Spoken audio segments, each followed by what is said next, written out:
Okay, shout out sa mga subscribers natin at mga followers natin sa YouTube. Bago ako bumati at welcome po muna sa ating munting YouTube channel. Itong inyong Pinoy Firearms Instructor, na gunsmith din naman. Bago ako bumati at magpasalamat ay gusto ko lang munang basahin ang katanungan ni Sealand Builders. Okay, ang sabi ni Sealand Builders, ano pong advice nyo, sir? Elmer, sa long firearms kagaya ng M16, maganda bang pakuluan muna ang langis bago ibuhos sa baril kasi mahaba, walang kasyang malaking drum o kaldero? Salamat po sa sagot. Okay, sasagutin natin yan. At ang natawag ang aking pansin sa katanungan ni Joey Bautista. Ang sabi niya, hello kabayan, always watching you from Long Beach, California. After 10 years, kabayan, papaano naman po ang paglinis bago po gamitin? Maraming salamat po. Okay, good question. Dahil hindi pa natin yan natatalakay. So, ako'y natutuwa na ang sunod sa Pilipinas na marami nating viewers ay sunod ay USA. Kaya ako'y natutuwa. Shout out sa ating mga kababayan sa Amerika. Pakarami nating viewers dyan dahil maraming gun lover dyan ang mga Pilipino natin. At ang sumusunod ay Saudi Arabia. Yang dalawang bansa na yan ang marami tayong viewers. Kaya shout out din sa mga lahat nating mga OFW. Okay, at bago natin yan sagutin ay nagpapasalamat lang ako sa lahat ng mga subscribers natin. At yung mga hindi pa nakaka-subscribes dahil ang marami nating viewers, tiningnan ko dito sa ating tawag dito, ay ang pinakamarami nating viewers ay mga non-subscribers. Yung ating mga subscribers ay kunti ang viewers, mas marami pa yung mga hindi subscribers. So, maraming salamat sa mga hindi ninyo pag-i-skip ng ads dahil nakakatulong kayo sa ating YouTube channel. Na ang ating YouTube channel kasi ay nilalaan natin sa ating mga beneficiaries, 6 na estudyante na mga anak na single parent. Kaya yung mga hindi nag-skip ng ads, maraming salamat sa inyo, nakakatulong kayo sa ating revenue. At ganyan din yung mga nagpadala dito sa ating GCash number. Pasukan na naman, kailangan na naman natin ng mga pangbaon at maraming salamat sa mga nagpapadala dyan sa ating GCash number. Huwag po na ninyo tawagan yan dahil yan po ay anak ko, tresurera ko yan. Yan po ay hindi nagbibinta ng baril. At wala kami binibintang baril. Palaala lang po.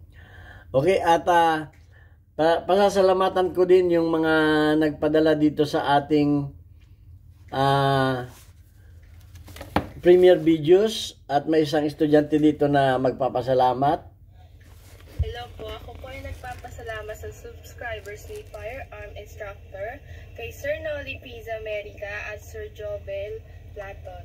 Dahil nakabili po ako ng gamit para po sa school. God bless you all po.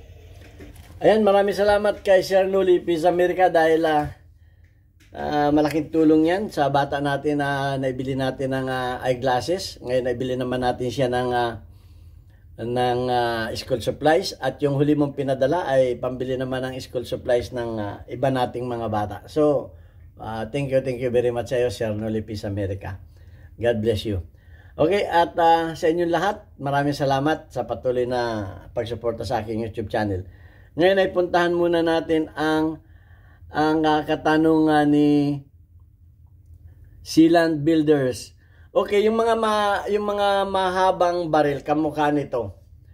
Okay, kung meron kayong tubo na mga pero matrabaho yung tubo, bibiyakin pa ninyo, lalagyan pa ninyo ng harang.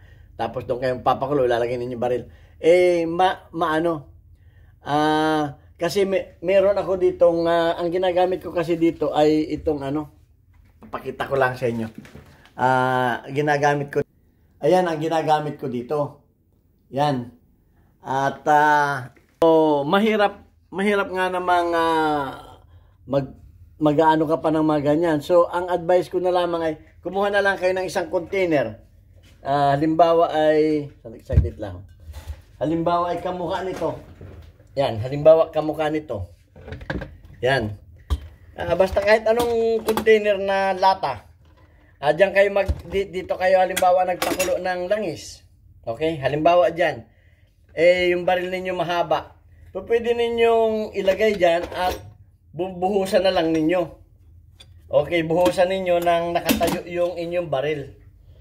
Siyempre, ang gagawin ninyo ay safety. Okay? Unang-una, yung inyong firearms ay inyong lalagyan ng hawakan. Okay? Hawakan para hindi kayo mapasok.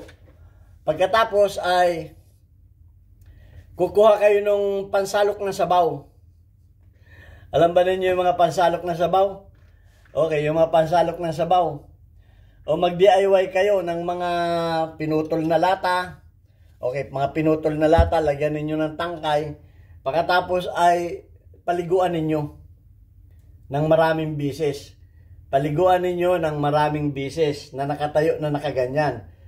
Unahin ninyo dito sa may baril. Yan. Hanggang sa yan ay malagyan ng mainit na langis. Pero gagawin ninyo yan ay walang apoy.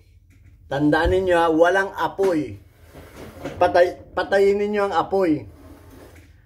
Itutungtong ninyo yan doon sa inyong container na may mainit na langis, saka ninyo sasalukin at bubuhos ninyong ganyan. Ay kinakailangan, hindi, kung may gloves kayo, may protection kayo at buhusan ninyo ng maraming beses. Buhusan ninyo hanggang sa yan ay palamigin na ninyo.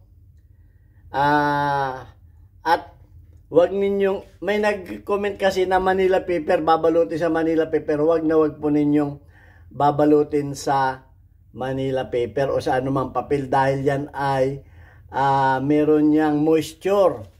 Ang mga papel ay may moisture. Yan ang pag-uumpisahan ng kalawang niyan.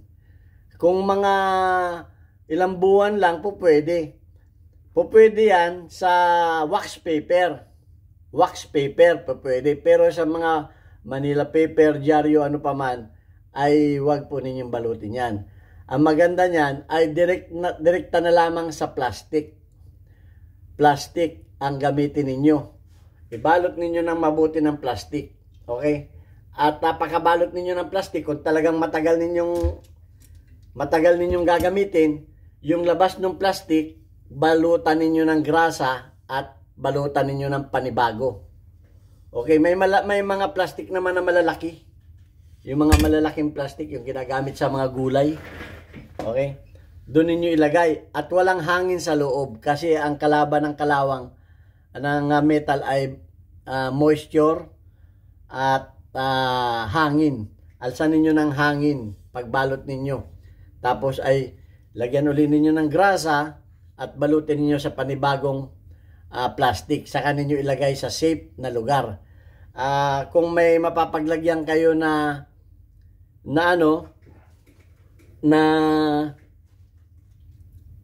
isang lagayan nito na silyado, mas maganda.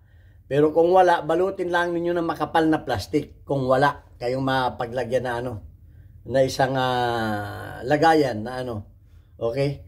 At ilagay ninyo sa karton, saka ninyo itago sa safe na lugar. Okay, yun ang mapapayo ko dyan. Ngayon, doon naman sa katanungan ng ating taga Long Beach, California. Okay, ang sabi naman niya ni Joey Bautista ay 10 years kabayan, paano naman ang paglilinis bago gamitin? Maraming salamat po. Okay, unang-una, ang ginagawa ko dyan ay gas muna, gas. Kung wala kayong pambili ng mga ganito, wala kayong pambili ng mga chemical na ganito, pwede na ang gas. Kaso nga lang, tatsagain ninyo, babrasin ninyo. Pwede na ang gas dyan. At kung paano ang pagpapatuyo, ay ganun din sa tinuro ko sa inyo, na babalutin ninyo ng tissue para yung mga gas ay sipsipin ng tissue. Okay, so kung may pambili naman kayo nito, may pambili kayo nitong WD-40, may pambili kayo ng carburetor cleaner, itong carburetor cleaner ang the best. Carburetor cleaner ito. Lulusawin niya yung mga gaas, yung mga, una muna gas muna. Hugasan muna ninyo ng gas o ibabad muna ninyo sa gas ng mga ilang oras. Kasi yung gas, lalambot yung mga langis doon eh. Okay? So pagka naano na ninyo ng gas, saka na ninyong gamitan ito. Kung wala naman kayong pambili ng ganito, pwede na yung gas pero babrasin ninyo. Babrasin ninyo. Okay? Babrasin ninyo yan. At patutuyuin ninyo. Dahil yung langis naman, hindi naman yan masama sa loob ng baril. Okay, yung gas, palalambutin lang ninyo. Pero yung gas ay wag ninyo pakukuluan na magliliyab yun. Wala kayong gagamitin na apoy. Wala. Hindi kamukha nung kayo ay preserve nito, ginamitan ninyo ng mainit na langis. Wala kayong gagamitin. Purong gas lamang. Okay, pwede rin ang diesel pero mas maganda ang gas. Mas maganda pa rin ang gas. Hindi ko nire-recommend ang magandang gasolina pero napaka-flammable. Napaka-flammable. Hindi ko masyadong ina-advise siya. Pwede ang gasolina pero ingat masyado. Flammable masyado ang So, ang gasolina. So, ganyan. At kung may pambili naman kayo nito, carburetor cleaner, ito maganda. Isprayan ninyo ng carburetor cleaner. Okay? Pagkatapos ninyong ma-sprayan ng carburetor cleaner o degreaser, pwede ang degreaser, pero tatanggalin ninyo yung grip, tatanggalin ninyo yung plastic, tatanggalin ninyo yung polymer, tatanggalin ninyo yung rubber. Okay? Basta't hindi kasali yan. Sa mga metal lamang yan. Pwede ang metal na aluminum, walang problema dyan. Okay? So, ulitin ko, plastic, polymer, kahoy, rubber, tatanggalin ninyo yan para hindi magkamero ng epekto, nagkakamero ng depekto yan pagdating sa mga ganyang materialis. So, pagkatapos ng gas, ulitin ko kung pwede na ang gas kung wala kayo nito, pero tatsagain ninyong ibras. At pagkatapos nun, ay babalutin na ninyo ng tissue o para patutuyuin na, para matuyo. Katulad nung tinuro ko sa inyo. Ngayon, kung meron naman kayong pambili ng degreaser at saka nitong carburetor cleaner, pwede yan. Brake cleaner, pwede yan. Basta wala lamang mga plastic, polymer, basta yung mga cleaner na mga chemical, pwede yan. So, pagkatapos nyan, ay mas maganda, ito optional. Mas maganda kung gagamitan ninyo na nitong mga ganito. Isolate, ito babasahin ninyo yung mga ginagamit ninyo. Isolates, protects, displacement of moisture. Ito maganda rin bago ninyo itago, bago ninyo pakuluan. Mas maganda rin gamitan ninyo nito kasi merong displacement of moisture. At ito ang maganda pa, lubricates and cleans. Ito ang mga tatandaan ninyo. Cleans, lubricate, protects. Okay, itong displacement of moisture, ito ay kumbaga ay, kung wala yan ay pwede na. Protects, yan. So, isolates, kahit wala na yan. Kamukha din ito. Ito ito naman ay cleans, lubricate, and protects. Ito yung mga pangbanlaw. Ito yung mga pangbanlaw. Hanapin ninyo yan, kahit anong brand, basta meron yan. Okay, basta meron yan, cleans, lubricate, and protects. Basta yan ang importante dyan. Mas maganda itong merong displacement moisture. Yan ang huli ninyong pang-i-spray. At kung wala kayong, kung meron kayong compressor, mas maganda kung may compressor kayo. Kung wala naman kayong compressor, siksikan na lamang ninyo yan ng tissue. Siksikan ninyo ng tissue para yung tissue na ang sisip-sip dun sa mga excess na mga chemical na natin ginamit. So, ayun lang. At yun lang ang nakita ko na ayun lang ang alam ko na kung may alam pa kayo na pwede ninyong gawin ay i-comment din ninyo at mag-ingat lamang kayo. kung kayo gagamit niyan, lalayo kayo sa mga apoy. Yung mga sparks, lalayo kayo. Huwag kayong maninigarilyo habang gumagawa kayo niyan, number 1. Huwag kayong maninigarilyo dahil baka masisipan ninyo ako kung may mangyari sa inyo. Dahil yung mga chemical yan, hindi natin alam mga reaksyon yan sa mga ano. At yan naman ay may mga warning naman yan dito. May mga warning naman yan. Okay? Na bawal yan sa mga spark, sa mga apoy. Lalayo kayo. Okay? At sana may natutunan kayo. Yun lang ang ano. At checkin niyo yung mga pyesa. Siyempre, checkin niyo. Saka ninyo pwede nang gamitin. At importante, yung barrel, yung loob ng barrel ay tutuyuin ninyo. Yung loob ng barrel. At may video naman tayo niyan. Tinuro ko na sa inyo kung paano tuyuin yung loob ng barrel. Huwag ninyo ipuputok ng basang-basa yung loob ng barrel niyan. Okay? Dapat yung loob ng barrel ay tuyong-tuyo. Walang langis, walang chemical, o ano pa man. At ganun lang. Para maibalik sa dati yung inyong mga firearms. Okay, so sana may natutunan kayo. Walang pinag-iba yan sa paglilinis din ng mga baril. Medyo may katagalan lang ang paglilinis nito dahil nababad ng matagal. So marami-rami kayong kukonsume na oras para maalis talaga yung mga langis na yon na kumapit sa mga firearms. Yun ang importante dyan.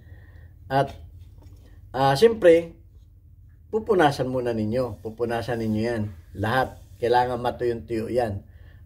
Yung tissue na ang magsisip-sip ng mga chemical niyan. Sisip-sipin niya yun. Dahil wag yung bulak. Kasi ang bulak may iwan yan eh. May iwan yan ng mga fiber sa loob. Hindi natin alam. Yung tissue kasi buo. Makikita natin. So yun lang ang ginagamit ko. Yung mga ganito, siksikan ninyo ng ano yan, ng tissue yan. Okay, yung mga loob ng ano, siyempre tanggalin muna ninyo yung board, siksikan ninyo yan. At kung mga long firearms yan, tatanggalin niyo yung bolt. Kung mga pistol naman yan, tanggalin niyo yung slide. Tanggalin niyo yung slide at yung barrel para malinis ng maayos. Yun lang. Tatanggalin niyo yung slide, tanggalin niyo yung barrel. Kahit yung mga pyesa sa loob ay nandun pa rin. May sprayan naman ninyo ng chemical yan. O mababras din naman ninyo yan ng gas. Kung wala kayo ng mga ganito. Okay, so yan ang mga option. At kung meron pa kayong alam na paraan, ay i-comment din ninyo. At may bahagi din natin sa iba. So yan, at babasahin ko lamang yung ating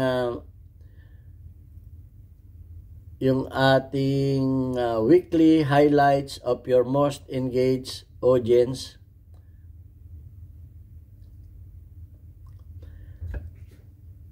Engaged audience members including your top commenters. Si Tommy Aparazzi ay may 100 plus na engagement. Si Freddy Munoz ay may 2 engagement.